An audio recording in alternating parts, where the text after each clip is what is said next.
चलो देखो एक और क्वेश्चन है ना, इसमें क्या है, ये बेस्ड है एक्सपोनेंट्स के ऊपर। तो बेसिकली कुछ नहीं है, हमने इसको थोड़ा सिंप्लीफाई करके दैट्स इट प्रूव ही करना है कि वो उसके इक्वल है।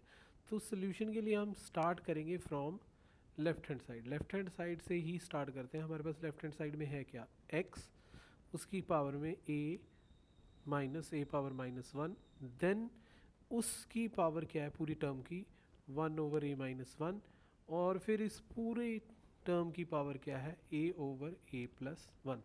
देखो तुम इसको जैसे मर्जी सॉल्व कर सकते हो। मान लो मैंने इसको थोड़ा जल्दी सॉल्व करना है तो मैं क्या करूँगा, जितना पार्ट जैसे जैसे सॉल्व हो सकता है मैं वैसे वैसे उसको जल्दी से कर दूँ। देखो ये चीज़ मल्टीप्लाई हो सकती है क्योंकि हमें एक रूल पता है कि अगर आपके पास a पावर m है और उसकी भी पावर n है तो दैट कैन बी मल्टीप्लाइड। आप इसको ऐसे लिख सकते हो। तो फॉर द टाइम बीइंग ये मेरे लिए m है और ये n है, ये पूरा मेरा a है, तो दे कैन गेट मल्टीप्लाइड। तो जैसे ही मैं इनको मल्टीप्लाई करूँगा तो मेरे पास क्या रिजल्ट आएगा कि x a-1/a, ये मैंने जानबूझ के इसको ठीक करके लिख दिया ऐसे 1/a।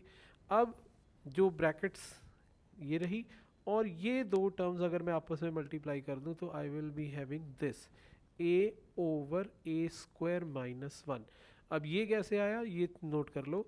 मेरे पास यहाँ था a-1, और जब ये मल्टीप्लाई होगा तो ये डिनोमिनेटर से मल्टीप्लाई होगा, बट उस सिचुएशन में मेरे पास होगा क्या, a-1 इंटू a+1, एंड ये फॉर्मूले के तौर पे क्या हो जाएगा a²-1। तो ये आ गया डन।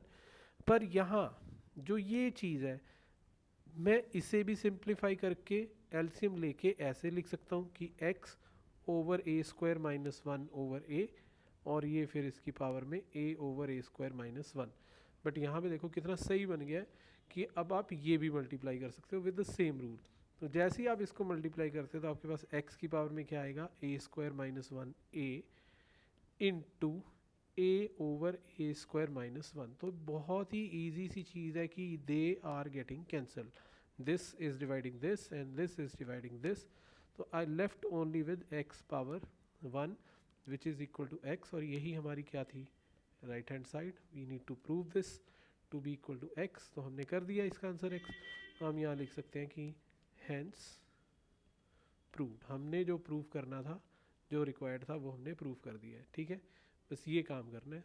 Thank you.